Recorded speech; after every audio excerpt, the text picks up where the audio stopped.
time, and temples.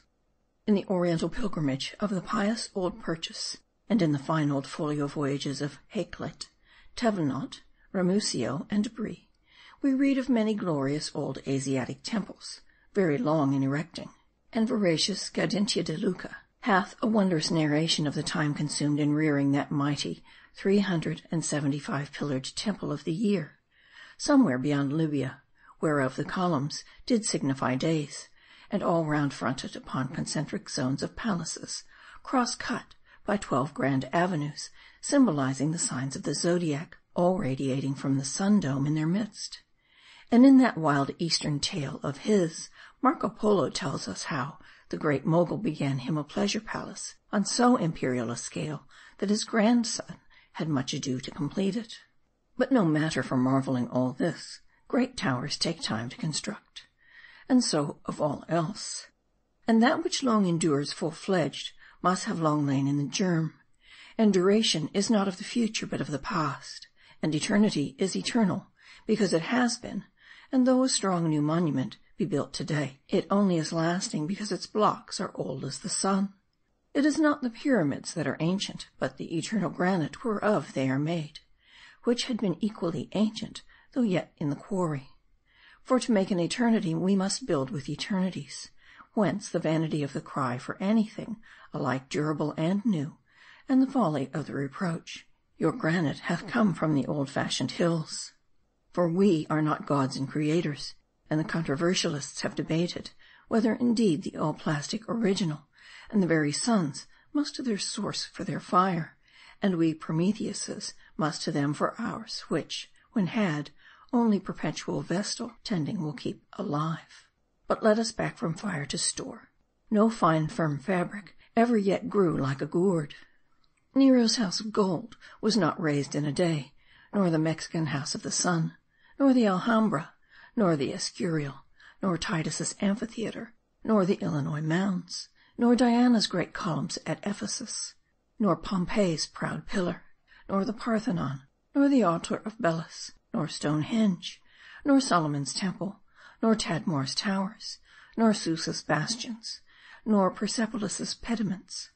Round and round, the Moorish turret at Seville was not wound heavenward in the revolution of a day, and from its first founding 500 years did circle ere Strasbourg's great spire lifted its 500 feet into the air. No, nor were the great grottos of Elephanta hewn out in an hour, nor did the troglodytes dig Kentucky's mammoth cave in a sun, nor that of Trophonius, nor Antiparos, nor the Giant's Causeway, nor were the subterranean arched sewers of Etruria channeled in a thrice, nor the airy arched aqueducts of Nerva thrown over their values in the ides of a month, nor was Virginia's natural bridge borne under in a year, nor in geology were the eternal Grampians upheaved in an age. And who shall count the cycles that revolved ere earth's interior sedimentary strata were crystallized into stone? Nor Peak of Pico, nor Tenerife were chiseled into obelisks in a decade, nor had Mount Athos been turned into Alexander's statue so soon. And the bower of Artaxerxes took a whole Persian summer to grow, and the Tsar's ice palace a long Muscovite winter to congeal. No, no, nor the pyramid of Cheops masoned in a month, though once built, the sands left by the deluge might not have submerged such a pile. Nor were the broad boughs of Charles's oak grown in a spring, though they outlived the royal dynasties of Tudor and Stuart. Nor were the parts of the great Iliad put together in haste, though old Homer's temple shall lift up its dome when St. Peter's is a legend. Even man himself lives months ere his Maker deems him fit to be born, and ere his proud shaft gains its full stature. 21 long Julian years must elapse, and his whole mortal life brings not his immortal soul to maturity, nor will all eternity perfect him.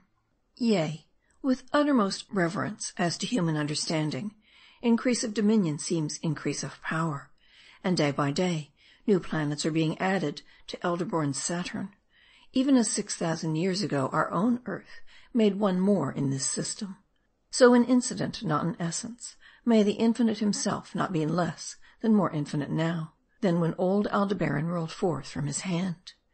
And if time was, when this round earth, which to innumerable mortals has seemed an empire never to be wholly explored, which in its seas concealed all the Indies over 4,500 years, if time was, when this great quarry of Assyria's and Rome's was not extant, then time may have been when the whole material universe lived its dark ages, yea, when the ineffable silence proceeded from its unimaginable remoteness, espied it as an isle in the sea. And herein is no derogation. For the immeasurable's altitude is not heightened by the arches of Mahomet's heavens, and were all space a vacuum, yet would it be a fullness, for to himself his own universe is he. Thus deeper and deeper into time's endless tunnel does the winged soul, like a night-hawk, wend her wild way, and finds eternities before and behind, and her last limit is her everlasting beginning. But sent over the broad-flooded sphere, even Noah's dove came back and perched on his hand. So comes back my spirit to me and folds up her wings. Thus then, though time be the mightiest of Alarics, yet is he the mightiest mason of all, and a tutor, and a counselor, and a physician, and a scribe, and a poet, and a sage, and a king, yea, and a gardener, as ere long will be shown. But first must we return to the glen. End of chapter 75.